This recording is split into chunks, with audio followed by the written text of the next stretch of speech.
welcome back to my channel Pulper Classes. Friends, I have joined the channel after a long time and I'm active on the channel from such a long time, so I was thinking that I should go with the concept that was already explained before but in the detailed manner. So today I also invented one hashtag for my channel with my little cousin sister. She told me that you can put a hashtag for your channel, that is hashtag learn English with me. So I will start my presentations now with simple present tense part 1. Simple present tense shows something habitual or something that is always true. It uses the root form of the verb. Now it means simple present क्या बताता है हमें, वो ये बताता है कि जो एक्शंस हम अपने डेली वेज में करते हैं या जो सच्ची घटनाएं हैं उनको हम सिंपल प्रेजेंट टेंस में काउंट करते हैं. जैसे root form of the verb का मतलब होता है वर्ब की सबसे basic form. Play, sing, dance, these are the basic form of verbs. Okay, simple present tense form for the first person, second person, third person, plural, singular, plurals. Now there is a more diversifications in these concepts. First person का मतलब होता है जैसे कि मैं. Second person का मतलब होता है जैसे कि कोई और सामने जिससे कि मैं बात कर रही हूँ. थर्ड पर्सन जो कि हमारी कॉन्वर्सेशन सुन रहा है, तीसरा बंदा, that is the third person. अब मैं अपने लिए तो इस्तेमाल करती हूँ आई एंड वी, मतलब कि मैं या हम. सेकंड पर्सन के लिए मैं इस्तेमाल करती हूँ यू, मतलब कि तुम. थर्ड पर्सन प्लूरल में, प्लूरल मतलब बहुवचन में, मैं इस्तेमाल करती हूँ दे, मतलब कि वह सब. All plural subjects, plural subjects का मतलब भी वही है कि जितनी भी चीज़ें हैं, चाहे वो ऑब्जेक्ट है, चाहे वो पर्सन है, चाहे वो थिंग है, चाहे वो प्लेस है, सब प्लूरल में सब कंसीडर होता है सिंपल प्रेजेंट टेंस की फॉर्म में. थर्ड पर्सन सिंगुलर में जब हम बात करते हैं कि अगर दो लोग बात कर रहे हैं और किसी तीसरे बंदे के बारे में बात कर रहे हैं बट एक पर्टिकुलर इंसान के बारे में बात हो रही है, तब हम उसके लिए लड़के के लिए ही इस्तेमाल करते हैं, लड़की के लिए शी इस्तेमाल करते हैं और एनिमल्स या ऑब्जेक्ट्स के लिए इट इस्तेमाल करते हैं. ठीक है. और सिंगुलर सब्जेक्ट्स में जैसे single person, single place, single object, single thing, ये सब सिंगुलर सब्जेक्ट्स हैं. ये भी root form of the verb है, बट इसमें हम क्या यूज़ करते हैं, एस और ई एस साथ में जब हम सेंटेंस मेक करते हैं. ये तब के लिए फॉर्मूलाज हैं जो कि आप ये समझ सकते हो, आपकी की फैक्टर्स हैं जो आप माइंड में रख सकते हो वाइल मेकिंग और फ्रेमिंग दी सेंटेंसेस. और टेंसेस कभी भी हमें लर्न करने से, रट्टा मारने से कभी नहीं आते. जब तक कि हम एक पर्टिकुलर टेंस के 100, 200, 400, 500 सेंटेंसेस नहीं खुद बनाते, हमें तब तक वो चीज़ नहीं समझ में आती. तो मैंने जब टेंसेस सीखे थे तो बहुत ज़्यादा प्रैक्टिस की थी. मैं डेली के 100 सेंटेंसेस लिखती थी, तभी मेरा जो बेस था इंग्लिश का स्ट्रॉन्ग हुआ सेंटेंस मेकिंग में, कि सेंटेंस कैसे फ्रेम होता है, कहाँ पे अप्रोप्रिएट ग्रामर वर्ब लगानी है, कहाँ पर सिंपल प्रेजेंट आएगा, कहाँ पर आगे टेंसेस की डाइवर्सिफिकेशंस आएंगी. तो ये सब चीज़ें उस पर डिपेंड करती हैं कि आप कितना प्रैक्टिस करते हो, कितना उसमें टाइम इन्वेस्ट करते हो. ज़रूरी नहीं है कॉम्प्लेक्स सेंटेंस बनाओ, आप बहुत सिंपल सेंटेंसेस भी बना सकते हो. सिंपल सेंटेंसेस बनाते बनाते ही आप कंपाउंड में भी आ जाओगे और कॉम्प्लेक्स में भी आ जाओगे, तो वो भी आपको चीज़ समझ में आ जाएगी. एग्जाम्पल्स हैं जैसे सिंपल सेंटेंसेस के. सिंपल प्रेजेंट टेंस का पहला sentence, I pray, we read, you teach, they walk, boys jump, Sam plays football, the sun rises in the east. अब नेगेटिव स्टेटमेंट्स क्या होती हैं? नेगेटिव स्टेटमेंट्स होती हैं जहाँ पर हम no, not, does not, do not, इन सब चीज़ों का इस्तेमाल करते हैं जहाँ पर हम ना कहना चाह रहे हैं किसी भी स्टेटमेंट के लिए.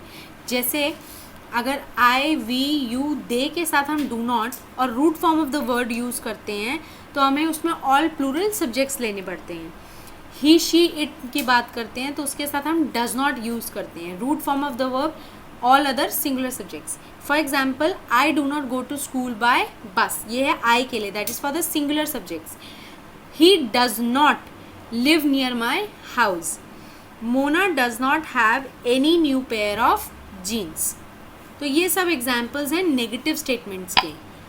येस और नो क्वेश्चंस क्या होते हैं, जैसे किसी ने आपसे सवाल पूछा, मैंने आपसे कोई सवाल पूछा कि क्या आपको ये बुक पढ़नी पसंद है, तो आप उसका आंसर देते हो येस मैम और नो मैम। तो वो आप पे डिपेंड करता है कि वो आपको चीज़ पसंद है या नहीं पसंद है।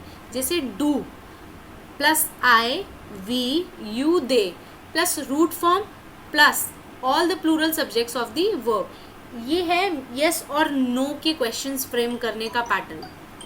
ये जो मैं आपको क्राइटेरियाज बता रही हूँ, इसकी हेल्प से, ये की फैक्टर्स हैं, इनकी हेल्प से आप सेंटेंसेस फ्रेम कर सकते हो और बहुत ही इजी मैनर में सेंटेंस बनाना सीख सकते हो, जो कि बहुत ही इजी तरीका है। कुछ भी नहीं करना है, कोई रॉकेट साइंस नहीं लगानी है, सिंपल तरीके से जिस तरीके से जो फॉर्म दे रखी है उसको वैसे ही पुट करना है और सेंटेंस मेक करना शुरू कर देना है। Does plus he she it plus root form plus all the other singular subjects of the verb. Do आता है प्लूरल सब्जेक्ट्स के लिए, डज आता है सिंगुलर सब्जेक्ट्स के लिए। Does they go to school on Sundays, does Mona have any new pair of jeans. Questions beginning with a question on word, जैसे WH family. WH family क्या होती है, what, why, when, how, whose etcetera, ये है WH family. इसका बहुत जगह काम इस्तेमाल होता है इंग्लिश में। क्वेश्चंस जैसे हम कोई पूछते हैं, उसके साथ क्वेश्चन वर्ड प्लस डू और does plus subject plus root form of the verb plus आगे का कंटिन्यूड सेंटेंस। एग्जाम्पल जैसे कि why do you keep the window closed, हम एक इंसान से सवाल कर रहे हैं कि क्यों तुम इस विंडो को हमेशा बंद रखते हो। Where does the Vinod live, कहाँ पर विनोद रहता है, वेयर। तो हम क्या पूछ रहे हैं, क्वेश्चन पूछ रहे हैं किसी से, तो क्वेश्चन पूछना एक WH फैमिली का पार्ट है, जो कि फ्रेम करने के लिए ये पैटर्न है। आगे है सिंपल प्रेजेंट टेंस के यूजेस क्या हैं, हमको किस तरीके से ये हेल्प करते हैं। इनका यूज़ है सबसे बड़ा यूज़, ये हमें हेल्प करता है। दिस टेंस एक्सप्रेसेस एक्शन, ये हमारे एक्शंस बताता है, जो भी हम क्रिया करते हैं वो बताता है। Done as a matter of habit, या तो वो हमारी रोज़ की आदत है, या फिर वो हम रिपीटेडली करती हैं काम, या फिर हम उसका एक्शन की बात ही जनरल वे में करना चाह रहे हैं। जैसे रोज़मर्रा हम सुबह उठते हैं, हमारा एक डेली रूटीन है, वो हमारा रोज़ का काम है। सन रोज ही राइज करता है ईस्ट से, ये सन का डेली का काम है। सन सेट करता है ईस्ट में, ये उसका डेली वर्क है। हैबिचुअल एक्शन है, जो कि नेचर से भी नहीं रिमूव हो सकता और हम भी रिमूव नहीं कर सकते। हम भी अपने लिए हैबिट एक सिस्टम बनाते हैं कि हमने सुबह से लेकर शाम तक शेड्यूल करते हैं, हमने ये करना है, तो वो सब हमारे हैबिचुअल एक्शन है। डेली बेसिस पे हम रिपीटेडली करते हैं उसको। He usually gets up late in the morning, वो हमेशा ही सुबह लेट उठता है। The peon rings the bell at the end of every period, peon का क्या काम है, हर पीरियड की बेल एंड में बजाता है। I met him at the bus stop every day, मैं उससे हमेशा ही बस स्टॉप पे मिलती हूँ। चिल्ड्रन आस्क इंटरेस्टिंग क्वेश्चंस, बच्चे बहुत ही अटपटे और बड़े अजीब से और अच्छे सवाल भी पूछते हैं। It expresses universal truth, universal truth का मतलब है जो बाय नेचर है, जिसको कोई भी चेंज नहीं कर सकता। The earth revolves around the sun, earth जो है सन के आसपास घूमती है। Water freezes at 0 degree Celsius, अगर टेम्परेचर 0 डिग्री है तो पानी जम जाता है। ये नेचुरल ट्रुथ है, यूनिवर्सल ट्रुथ है, इसको कोई नहीं बदल सकता। इट एक्सप्रेसेस करेक्टरिस्टिक्स, अब करेक्टरिस्टिक्स का मतलब यहाँ पर ये है कि हमारी क्वालिटीज़ बताता है। जैसे ही लव्स क्लासिकल म्यूज़िक, उसे क्या सुनना पसंद है, क्लासिकल म्यूज़िक सुनना पसंद है। The panda eats bamboo shoots and leave, panda क्या खाना पसंद करता है, बैम्बू शूट्स एंड लीव्स।